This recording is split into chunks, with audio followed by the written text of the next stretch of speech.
কয়েকদিন আগে একই দিনে বজ্রপাতে ১৪ জন মানুষ মারা গেলেন। আমি জানতে চাই হঠাৎ মৃত্যু এটা ইসলামী দৃষ্টিকোণ থেকে ভালো নাকি খারাপ? খুবই গুরুত্বপূর্ণ প্রশ্ন। প্রিয় দর্শক, এ বিষয়ে একটি হাদিস বর্ণিত হয়েছে মুসনাদে আহমদে। হাদিসটি হলো মাউতুল ফুজআতে আখযাতু আসাফিন, অর্থাৎ আকস্মিক যে মৃত্যু এটা আপনার আল্লাহর গজবের ক্রোধের হঠাৎ পাকড়াও, এটি একটি হাদিস।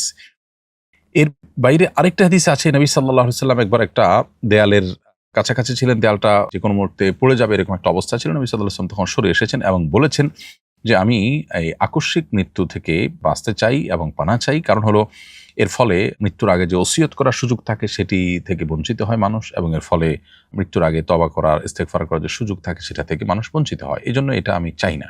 একদিকে এই দুটি হাদিস যেরকম আমরা দেখতে পাই, আবার অপর দিক থেকে অন্য হাদিসও আমরা পাই নবী সাল্লাল্লাহু আলাইহি সাল্লামের।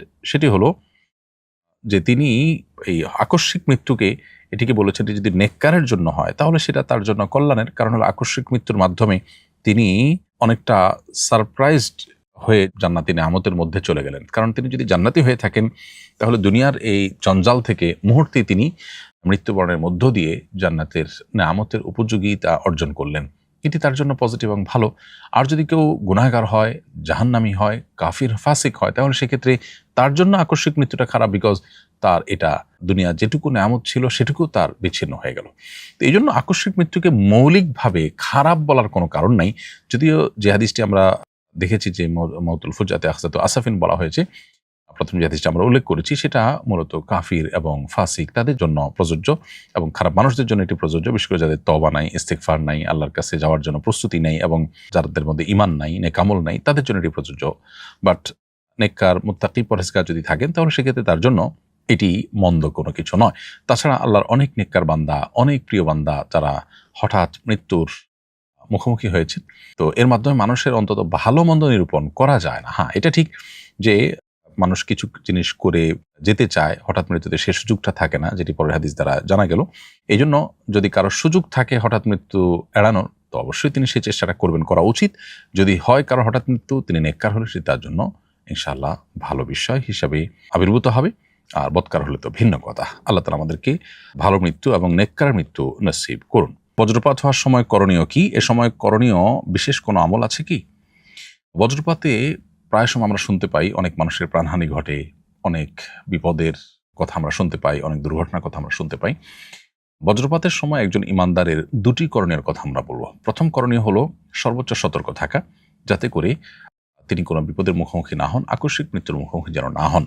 সেজন্য এ বিষয়ে যারা এক্সপার্ট এবং অভিজ্ঞ আছেন, বিভিন্ন গবেষণার আলোকে যারা এ বিষয়ে যে সমস্ত নিরাপত্তা বিষয়ক পরামর্শ দিয়েছেন, টিপস দিয়েছেন, সেগুলোকে মেনে চলা একজন ইমানদারের কর্তব্য। কারণ আল্লাহ তাআলা বলেছেন, ওয়ালা তুলকু বিআইদিকুম ইলা তাহলুকা, তোমরা নিজেদেরকে ধ্বংসের দিকে ঠেলে দিও না। এজন্য আমাদেরকে আত্মরক্ষার জন্য চেষ্টা করতে হবে। বাসাবাড়িতে থাকলে আমরা যেন জানালা, দরজা ইত্যাদি ধরে না থাকি, বারান্দায় যেন না যাই, টেপে পানি দিয়ে আপনার থালা বাসন ধোয়া বা অন্য কোনো গৃহস্থলী কাজে যেন আমরা টেপে যেন আমরা না থাকি, ধাতব কোনো কিছুর স্পর্শে, পানির স্পর্শে যেন আমরা না থাকি, এবং মোবাইল ইত্যাদি চার্জরত অবস্থায় যেন হাতে না থাকে। এই বিষয়গুলোতে তারা আমাদেরকে বিশেষভাবে সতর্ক করে থাকেন। এগুলো আমাদেরকে মেনে চলতে হবে। বাসা বাইরে থাকলে আমাদেরকে তারা পরামর্শ দিয়ে থাকেন আমরা যেন বাসা বাইরে গেলে, কোনো বাইরে থাকলে কোনো গাছের নিচে বা বিদ্যুতের খুঁটির নিচে যেন আমরা আশ্রয় না নিই, বরং আমরা যেন আপনার নদীতে থাকলে, পুকুরে থাকলে দ্রুততার সাথে যেন আমরা উঠে যাই, এবং ধাতব কোনো বস্তুর থেকে যেন আমরা দূরে থাকি। আর সাধারণ অবস্থায় থাকলে যদি কোথাও ছাদের নিচে বা গাড়িতে আশ্রয় নেওয়ার সুযোগ থাকে সেটি নেওয়া, আর যদি না নেওয়ার সুযোগ থাকে তাহলে সেক্ষেত্রে বসে গিয়ে কানে আঙ্গুল দিয়ে থাকার জন্য তারা পরামর্শ দিয়ে থাকেন। তো এই জাতীয় যে সমস্ত পরামর্শগুলো দিয়ে থাকেন সংশ্লিষ্ট বিষয় এক্সপার্টরা, সেগুলো মেনে চলতে হবে নিজেকে রক্ষা করবার প্রয়োজনে। সেই সাথে একজন ইমানদার তিনি সর্বাবস্থায় আল্লাহ তাআলা স্মরণ করবেন। একটা আসন্ন বিপদ এর শঙ্কা যখন তার হবে, তখন তিনি আল্লাহ স্মরণ করবেন, আল্লাহর আশ্রয় প্রার্থনা করবেন, আল্লাহর কাছে সাহায্য চাইবেন, এবং যে কোনো মুহূর্তে ইমানদার তার মৃত্যু যেতে হতে পারে। অতএব আল্লাহর কাছে ইমানদার অবস্থায় মৃত্যুবরণ করার ব্যাপারে আমাদের সব সময় মানসিকভাবে প্রস্তুতি থাকবে। সেটা তো সাধারণ অবস্থার জন্য প্রযোজ্য। অতএব এই অবস্থা বিশেষভাবে আল্লাহর কাছে আশ্রয় চাইতে হবে। আল্লাহ যেন রক্ষা করেন, কোনো বিপদ যেন না দেন, আল্লাহ যেন হেফাজত করেন। ইমানদার আল্লাহর কাছে দোয়া করলে, আল্লাহর প্রতি মনোনিবেশ করলে, একদিকে সেটি আল্লাহ তাআলা কাছ থেকে সাহায্য পাওয়ার জন্য বিশেষ কারণ হবে, দ্বিতীয়ত তার মনোবলকে আল্লাহ তাআলা বাড়িয়ে দিবেন এবং তার সাহস বাড়বে, আল্লাহ তাকে হেফাজত করবেন ইনশাআল্লাহ তাআলা। কোনো কারণে তার মৃত্যু হলেও সেটি আল্লাহর স্মরণরত অবস্থায় ইমানদারের মৃত্যু হলো, যেটি আরেকটি সৌভাগ্যের কারণ। এছাড়াও মেঘের গর্জন যখন আমরা শুনতে পাবো, তখন একটি দোয়া পড়ার কথা সাহাবী আব্দুল্লাহ ইবনে জুবাইর রাদিয়াল্লাহু তাআলা থেকে বর্ণিত হয়েছে।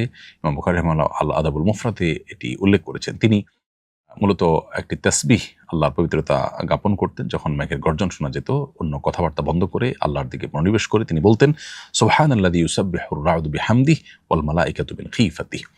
অতএব মেঘের গর্জন হলে আমরা এটি পড়তে পারি।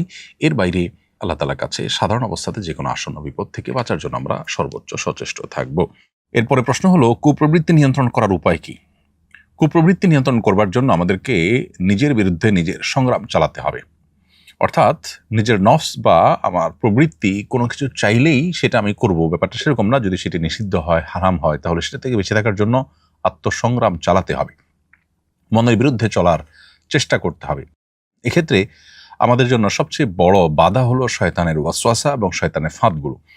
এই জন্য একজন ইমানদার কুপ্রবৃত্তিকে নিয়ন্ত্রণে রাখবার জন্য নিজের প্রচেষ্টার পাশাপাশি শয়তান যেন কোনোভাবে তাকে দুর্বল করে ফেলতে না পারে, শয়তান যেন কোনোভাবে তার উপরে প্রভাব বিস্তার করতে না পারে, সেজন্য সচেষ্ট থাকতে হবে।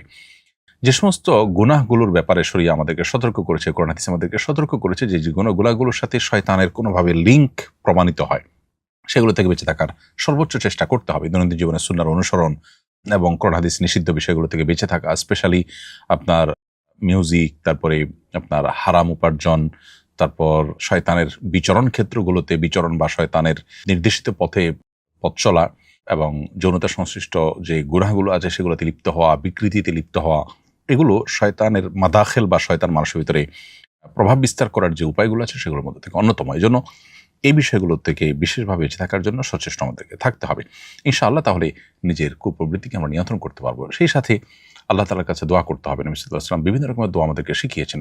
আল্লাহুম্মা আতি নাফসি তাকওয়াহা ওয়া যাক্কিহা ওয়া আনতা খায়রু মান যাক্কাহা। আল্লাহ, আপনি আমার নফসকে পবিত্র করুন, আপনি সর্বোত্তম পবিত্রকারী নফসের জন্য।